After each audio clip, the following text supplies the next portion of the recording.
Sir सारी academy में trial लेके आए थे तो सबसे अच्छी एकेडमी ही लगी सर। टीचर्स बहुत अच्छे हैं सर यहाँ के। खास हरियाणा देखने वाले भाई सारे दर्शकों ने सोनू बाली की राम राम।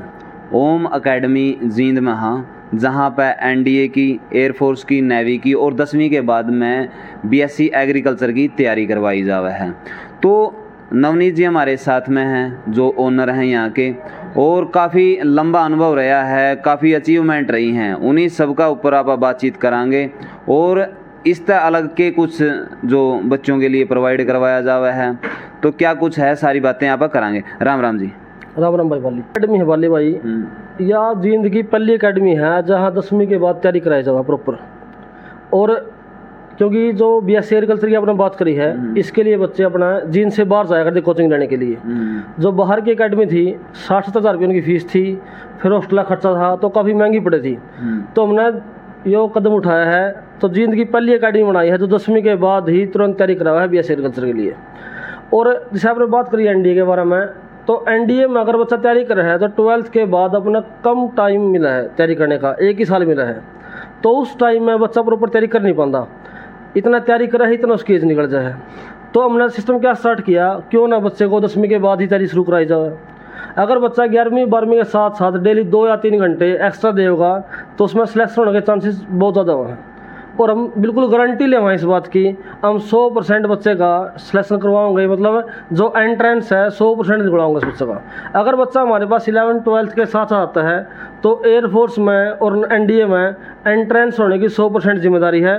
और बच्चे को जो ग्राउंड लेवल की तैयारी है वो भी हमारे साथ में कोच वगैरह जुड़े हुए हैं, हम साथ में बच्चे की जो ग्राउंड लेवल पर तैयारी है वो भी करवाई जाती है। बिल्कुल बिल्कुल। तो लड़कियों की जब तक बात आवा है तो उनकी कहीं ना कहीं श्योरिटी रही जावा है कि भाई बच्चा जिस जगह पे जा रहा है वो सुरक्षित है या नहीं है। तो माहौल आजकल ख़राब भी है जगह जगह, तो लड़कियों के लिए क्या विशेष आपकी एकेडमी कर रही है? बल्ली भाई मेरे बारे में बताऊँ, इस तरह मैंने 10-12 साल हो गए पढ़ाते हुए केमिस्ट्री। और जो हमारे पास बच्चे आते हैं वो जो हमने पुराने बच्चे पढ़ाए थे उनके बैंड भाई हमारे पास पढ़ने के लिए आते हैं। जो बच्चे मैंने पढ़ाए थे तो वो बच्चे रेफरेंस दे हुए हैं, भाई यहाँ का माहौल ठीक है, तभी बच्चे हमारे पास पढ़ने के लिए आए हैं। पुराने टीचर से हम जींद के, ऐसी बात नहीं हम कोई नए टीचर हैं। और लड़कियाँ ना प्रॉपर माहौल दिया जा हुआ है। जितने भी हमारे रूम हैं यहाँ पे, अगर आपने देखा है आगे, तो हर कमरा में CCTV कैमरे लगे हुए हैं।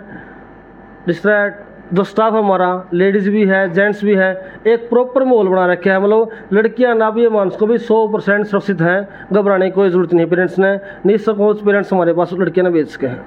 तो कई बार क्या हुआ है मार्केट में ये बात उड़ाई जावा है कि उसका सर जी तो अपनी मार्केटिंग करवाने लग रहे हो, अपनी एडवर्टाइजमेंट करवाने लग रहे हो, तो कहीं ना कहीं सवालिया निशान खड़ा हुआ है। तो उसके लिए मैं चाहूँगा कि आप कितनी अचीवमेंट प्राप्त कर चुके हैं, कि जो आपके बच्चे हैं अलग अलग जो फील्ड में कितना के कुछ हासिल कर चुके? देखो भाई वाली, मना पढ़ाते हुए 12 साल हो गए। और जो हमारे साथी हैं कुलदीप शर्मा जी हैं, जिस तरह गोविंद त्री जी हैं, हम सभी क्लासमेट हैं। हम 11वीं-12वीं के क्लासमेट हैं और एक साथ काम करने वाले इतने साथी आपने कहीं मिलेंगे। अब ना 12-12 साल पढ़ाते हुए हो गए। जैसे मैंने रोहतक पढ़ाया पहले, तो अचीवमेंट तो बहुत सारी हैं, इतनी गिनानी बहुत मुश्किलों हैं। लेकिन मैं एट प्रेजेंट की बात करूं तो अपने जो 3 बच्चे हैं फिलहाल, जैसे एक लड़की साहिल थी, साहिल लड़की का नाम था, कर सिंधु गाँव, यहाँ से सिंधु खेड़ा गाँव से लड़की थी। उसका MBBS मैंने जो नीट का पेपर होता है वो क्वालिफाई किया उसने। अच्छा, एक लड़की अमरेडी से है गीता, तो उस लड़की का पिछले साल हुआ था खानपुर में, वो फिलहाल MBBS करने लग रही है। अच्छा भाई, एक लड़का है रविंदर, वो रोहतक से है, वो मेरे पास पढ़े हैं। पूरा मतलब 2-2 साल दिए हमने इन बच्चों को, जब जाके सिलेक्शन हुए इन बच्चों के। अच्छा, जैसे मैं डिफेंस की बात करूँ तो मेरे पास जैसे एक लड़का शरद है जो अभी पास आउट हो गया था, अरविंद है गोगड़िया से लड़का, अलेवा से लड़का। तो बहुत सारे बच्चे ऐसे हैं, ध्रुव लड़का है जो अभी फ़िलहाल अच्छा रिजल्ट दे गए हैं। लेकिन एक समस्या आई हुई है हमारे पास है कि कुछ लंबे समय से एयरफोर्स का रिजल्ट बाकी है। एयरफोर्स का जैसे ही रिजल्ट आएगा तो उसके परिणाम अच्छे मिलेंगे आपको। बिल्कुल बिल्कुल। तो आप जब दूसरी एकेडमी के साथ में अपने आप को कंपेयर करके देखो, क्योंकि फीडबैक तो मिला ही है, तो आप अपने आप को कहाँ रखो? भाई अगर बात करूँ तो मैं बहुत सारी एकेडमियाँ खुली हुई हैं और नीट की बात करते हैं, एनडीए की बात करते हैं, लेकिन जो प्रॉपर सिस्टम देना होता है ना, पूरा सिस्टम मेंटेन करना काफ़ी मुश्किल होता है। मेरे पास जो स्टाफ है, फिजिक्स का स्टाफ है, केमिस्ट्री का है, इंग्लिश का है। केमिस्ट्री में खुद टीच करता हूँ, math Kuldeep Sharma sir teach करते हैं, गोविंद नेत्री सर इंग्लिश पढ़ाते हैं, तो हमारे साथ साथ भी हमने एक एक टीचर एक्स्ट्रा रखा है।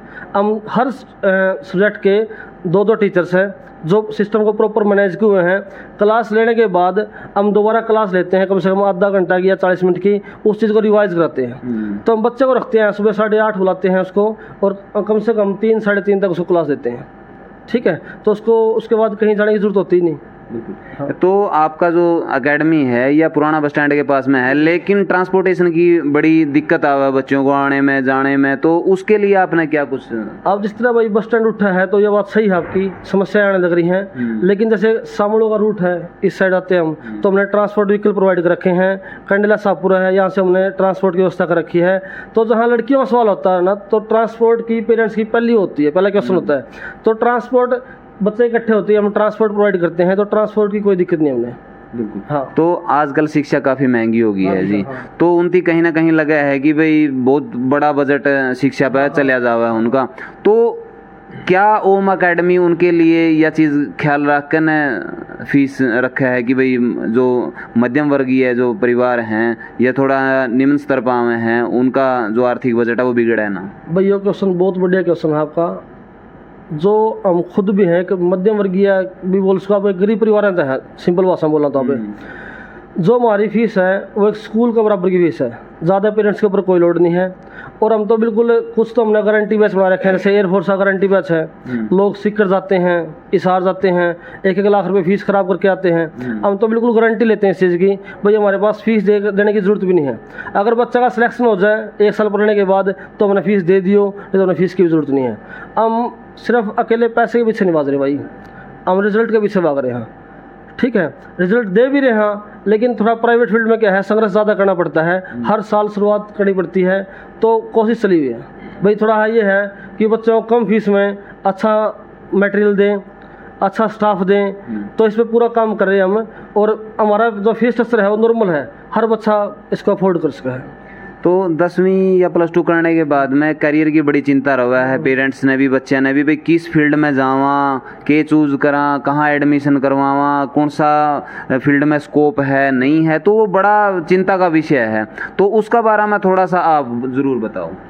भाई थोड़ा अपने ना जो देहात में खासकर वो पेरेंट्स गाइडलाइन नहीं देनी, वो नक से पूछ दे, वो उनकी सोच क्या है, बच्चा ने 10th करने दे उसके बाद सोचेंगे, 12th करने दे, अभी तो मास्टर जी एग्जाम चले हुए हैं, 12th के बाद सोचेंगे।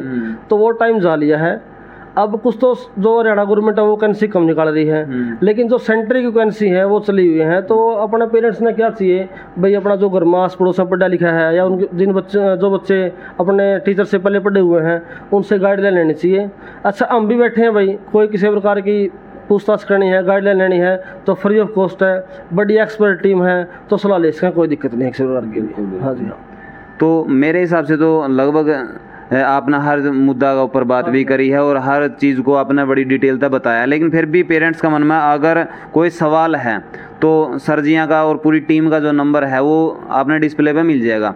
किसी प्रकार की अगर आपने जानकारी चाहिए है और मन में कोई भी डाउट है वो क्लियर करना है, तो आप मिला के न पूछ सको हो। और अगर यहाँ पर आके न पूछना चाहो तो जो पुराना बस स्टैंड है उसका नज़दीक ओम एकेडमी है, वहाँ का आके न आप तसल्ली कर सको हो। तो अगर आप कोई मैसेज छोड़ना चाहो तो लास्ट में आप भाई बाली में तो एक बात और कहूँ, जैसे अपने गोविंद नेत्री सर हैं, ये स्पेशल डिफेंस का ही जो सिस्टम है वो रन कर रहे हैं। अब हमारा प्रॉपर फोकस है एयरफोर्स, नेवी, एनडीए पे। तो मैं चाहूँगा प्रॉपर इसके बारे में हॉस्टल सुविधाएं कर रखी हैं, 1-2 क्वेश्चन आप इनसे भी करो। नमस्कार जी।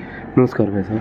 तो जो बच्चे नेवी में जाना चाहे हैं या फिर और जितने भी फील्ड हैं उनमें जाना चाहें, तो उनकी प्राथमिकता रवा है कि उनकी जो तैयारियां हैं वो प्रॉपर तरीका तो होने नहीं पाती। कई जगह वो चले जावे हैं, लेकिन जो टीचर जो हैं उनकी खुद इस बारे में नॉलेज नहीं होती, लेकिन वो बुला ले हैं बच्चों ने।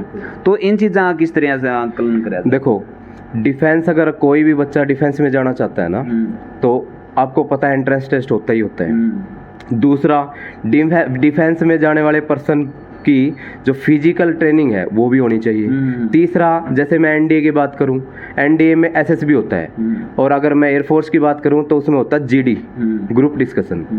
तो स्पोकन इंग्लिश का भी उसका होना चाहिए। तो हम एज ए ओम एकेडमी, जो कि जींद रेजिमेंट है, उसका डिफेंस का पार्ट है ओम एकेडमी का, उसमें क्या करवाते हैं, ये तीनों सुविधाएं एक ही छत के नीचे प्रोवाइड करवाते हैं। यानी बच्चे का एंट्रेंस टेस्ट है, उसकी तैयारी करवाएंगे। हमारे सारे टीचर वेल क्वालिफाइड हैं और पहले भी सिलेक्शन दे चुके हैं, उनको बहुत ज़्यादा एक्सपीरियंस इस चीज़ का। दूसरी बात, हमारे पास फिजिकल ट्रेनर है जो कि बच्चों को ग्राउंड में ले जाके वहाँ पे उसकी प्रैक्टिस करवाते हैं। तीसरी बात, मेरा जो सब्जेक्ट है वो है इंग्लिश, तो मैं ग्रामर, वोकैब और जो स्पोकन इंग्लिश की जो क्लासेस है वो बच्चे को शुरुआत के दिन से ही स्पेशल देता हूँ 1 घंटे के लिए।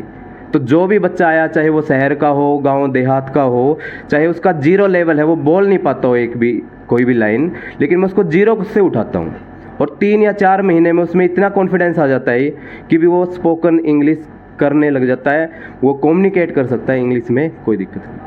बिल्कुल भाई, बड़ी परेशानी है आजकल, और बच्चे विदेश में जाने की बड़ी लगन कर रहे हैं, तो उड़ा जाकर ना फिर भाई मारा इतनी मोलड़ बोल लेंगे तो फिर समझ में तो आवा को नहीं। तो इस वजह से वह चीज़ भी सबसे ज़्यादा ज़रूरी है कि उनकी इंग्लिश आनी चाहिए, और हर फील्ड में अपने आप को मजबूत रखना चाहिए, चाहे थ्योरी है, चाहे फिजिकल है, चाहे किसी भी प्रकार का क्यों नहीं आप उसकी लगाओ, तो मजबूती ज़रूरी है। तो मन में कोई भी क्वेश्चन है वो नीचे आप कमेंट बॉक्स में भी कर सको हो, नंबर दिए गए हैं उनका ऊपर भी कॉल करके पूछ सको हो, और अपनी राय आप ज़रूर दियो भाई। और अगर आपने लगा है कि ये वीडियो शेयर करनी चाहिए तो इसकी शेयर ज़रूर कर दियो। मिला हाँ नेक्स्ट वीडियो में, तब तक के लिए जय हिंद, वंदे मातरम, जय जवान, जय किसान।